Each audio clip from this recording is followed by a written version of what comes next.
many of you are bubbling over with the joy of the Lord every minute of every day? Can I get an amen?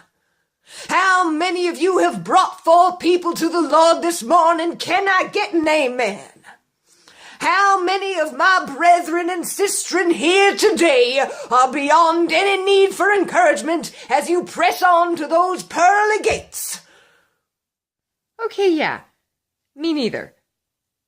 To all of those. It's been on my mind recently how important it is to be setting Jesus before our eyes. The Bible talks about this over and over again, from the Psalms with "I have set the Lord ever before me," to Hebrews with "Fix your eyes on Jesus," to numerous times in the Gospels where people are saying, "Come and see." And interestingly enough, a lot of those are given to people who are not already followers.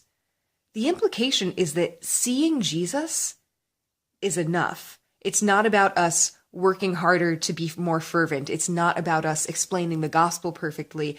It's about encountering the living Christ and looking to him, and that is powerful in itself.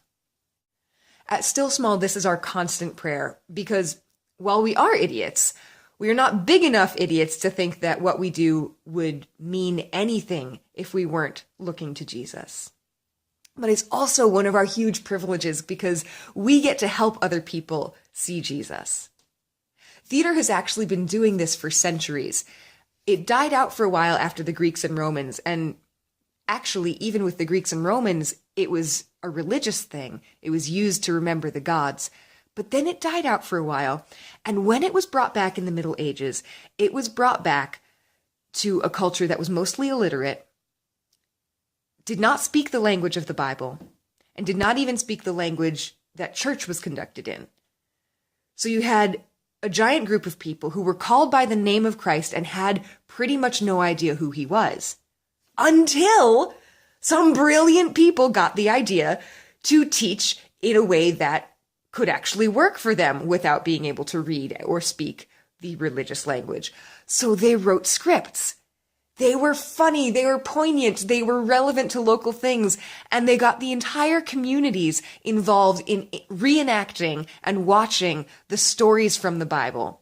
People learned the story of their faith through theater, and they learned their theology through songs. And I think actually God was using theater way before then. If you look at some of the things that he asked his prophets to do, look at Jeremiah, look at Ezekiel, they were acting some of their prophecies to get God's message across. And even before then, God had given the Israelites holidays where they reenacted parts of their own history to remember him and keep him in their sight.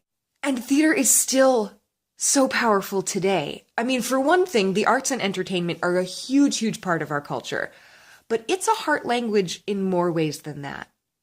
Theater and music grab us on a level that most other things don't. It's one of those things where we don't have to work to be engaged, which is great because a lot of times we're working very hard in our own devotional times and on our own to seek God, which is a wonderful and beautiful thing. But sometimes he also gives us people to help with that and draw us into his presence. And this is one of those times where we get that help. It's also pretty non-threatening. How many people get terrified if you say, "You need Jesus"? And how many people get threatened if you say, "Hey, let's go see Les Mis," which, by the way, centers entirely on one man's conversion story. People don't feel singled out, and so they actually have a safe enough space to be willing to consider things. It's also just a time where we get to focus our attention.